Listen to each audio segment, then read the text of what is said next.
You came here in was it the 6th of March? You arrived in Ireland. Yes. Yeah. On the 6th of March. Yeah. And you came from Kiev. I came from Kiev. First, it was Hungary, Budapest. Volunteers helped us several days, and then I decided to go to Ireland. Right. And what family have you in Ukraine now? Oh, my husband and my eldest son stay there, and they are fighting right now all days from the very beginning of this war. They are strong, and they are true. Yes. True soldiers. They are. Were they soldiers? True heroes. Yes. Heroes. Yeah. Were they soldiers before, or what did they do before? No. My husband is a deputy. Yeah. And he all time he helps our people in Kiev. He works as his work is connected with volunteer job work, and he helps as well military equipment yes. to give our soldiers military equipment. And my son is in territorial army. Territorial army. And have you and can you contact them regularly? Yeah, regularly. Every day, 2 times, 3 times a day. I try to write them and have. Yeah, and so far they're safe. I'm not sure. Yeah. Are they for things like food and water? Are they okay for those things at the moment? I hope. Yeah. I hope they are. Yeah. I hope. Yeah. Well, we all hope. Victor, when did you arrive in Ireland? I arrived to Ireland 8th of March. Right. Okay. So at the moment when the war started, I was in Latvia, not in Ukraine. But then I waited for my mom because she was in Kiev. She took train to Lviv. From Lviv, she came to Poland. I met her in Lithuania, and then from Riga, we flew to Ireland. Right. My mom. Okay. Before that, did you think that Russia was really going to invade Ukraine, or was it he was just threatening to do it? He threatened, but it was unthinkable to see something like that to happen. Yeah. And what family do you have in Ukraine now? Well, in Ukraine, brothers, sisters, 2 of my cousins right now are in territorial defense. Yeah. So. Yeah, and is that around the Kiev area or yes, other parts of it's the in country? Kiev area. Yeah. They are defending Kiev. Yeah. Actually. And how are they doing? Are they safe? Are you able to have contact with them? Yes, I'm contacting them like once, twice a week. Yeah. Fortunately, they're okay. They're okay. And are they able to go back to their own homes at night time, or is life far more difficult for them now? Well, right now, life for them is like for any military. Yeah. They're in their regiment, defending, patrolling. Yeah. And have they been able to tell you whether they've been under bombardment from Russian troops or that kind of thing? Well, they are not permitted to speak about military actions. So a couple of times I've asked them about it, but they refrained to speak about it. Okay. Are you worried? Yes, of course. Yeah. I am. Yeah, and it must feel, even though you got your mother out, at the same time, because you can't really do anything, this is happening to your country from a distance. Yeah. You just hope for the best. Yeah. Just hope for the best. Yeah. And do whatever you can do for your people.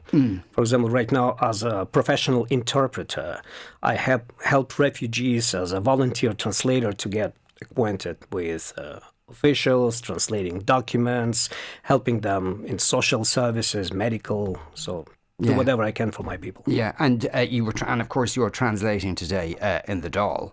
Yes, for the deputies in the deputies. Dáil. So when you're working as a volunteer translator, the people you've seen coming from Ukraine, obviously they've left so much behind. But are many people scared and shocked And Oh yeah, I can tell you, because as the nature of my job, I communicate with a lot of people.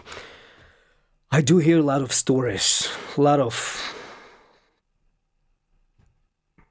many people have lost their relatives, their dear ones, husbands, some of them lost even their children.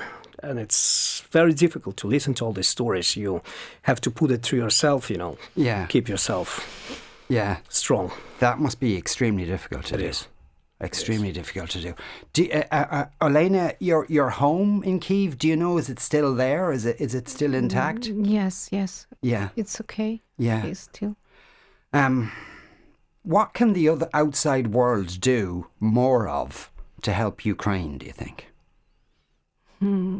Sorry, I didn't catch you. What can other countries do to help Ukraine? Oh, I think the first they can say to whole world, stop the war, stop trading with Russia, and of course they can help our country with, I think, all necessary. But just more of what we've been doing. And take our women with children, help them as well as in your country. Yes, indeed. And we are so grateful for your kindness, for your help, for your welcoming. And yeah, Victor, were you going to say something? Yeah, I wanted to say that today during the speech, Mr. Zelenskyy have once again appealed, like he appeals to all the European nations for the fast track of Ukraine becoming a member of Europe. Yes. And from what I've heard, Irish Parliament said, the Speaker of Parliament said that Ireland fully backs up Ukraine in this endeavour. Yeah. I think the vast majority of members of the European, there may be one or two, maybe a bit more reticent, but the vast majority too. Yeah. How do you feel about Russia? Angry. Really angry. Given That's all I can say. Probably that most ordinary Russians wouldn't have wanted this to happen. Definitely. Yeah. Is it hard then, afterwards, and hopefully there will be an afterwards, to fix that relationship? It will take a long time. Yeah. A long time. Many years. Yeah. Yeah, it's very difficult. I don't say that we hate them as people, as a nation. But those atrocities, which often they justify in their mass media, even in personal communications, because Ukrainians and Russians, they have mixed families. And sometimes when you call to your Russian relatives or to Russian friends, some of them, they justify what happens. And there is no way to reply to them. Yeah. We're just trying to say, if you would see what we see, then perhaps you would be on our side. But their propaganda is just clearing their minds. And is this happening in families in Ukraine, or split because of this? Yes, I can add something. My closest relatives, my sister, my mom, they don't believe me. They don't understand me, because my sister lives in other country, and she cannot see everything that happens in Ukraine, for example, and they listen. My mom, she was grown in a big country, Soviet Union, and she believes that Russian propaganda. I can't explain her. She cannot see everything. Yeah. And it's awful. Our relationship destroyed. And does she know that you've had to come to Ireland? Знает ли она, что тебе нужно было приехать в Ирландию? No, she doesn't know. No. I didn't tell her. I didn't tell her. It's probably difficult. She knows I have gone from my country, but I didn't her. Yeah. I didn't tell. That's extraordinary. because our relationship is broken. Yeah. So there will be relationships inside Ukraine that may be broken for a long time as well. Yeah. Yeah. And I have some reverse They don't examples. understand. They don't understand. They believe propaganda. Their brain is clear and full of lie.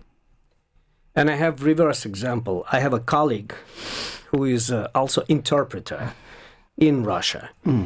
And in the last month and a half since the war started, he already 4 times been to prison for going on strikes against war for peace. Yeah. 4 times he was arrested for this. Yeah. So it's probably not that easy for Not easy some to- people within Russia to speak as the well truth in relation to Propaganda is awful. this. Yeah. Russian people, but they can. Some of them can say something, but they're scared. Yes.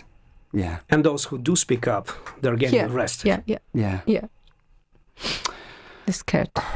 Olena, do you have hope? Yes, I hope Yeah. we must Yes. be strong. Yeah. You know, any army can be defeated unless the whole nation is the army. Then it's undefeatable. Yeah. And right now, the whole Ukraine stood up. Yeah. Victor and Olena, thank you both so much for coming in to speak for with us today. I know how difficult that must have been.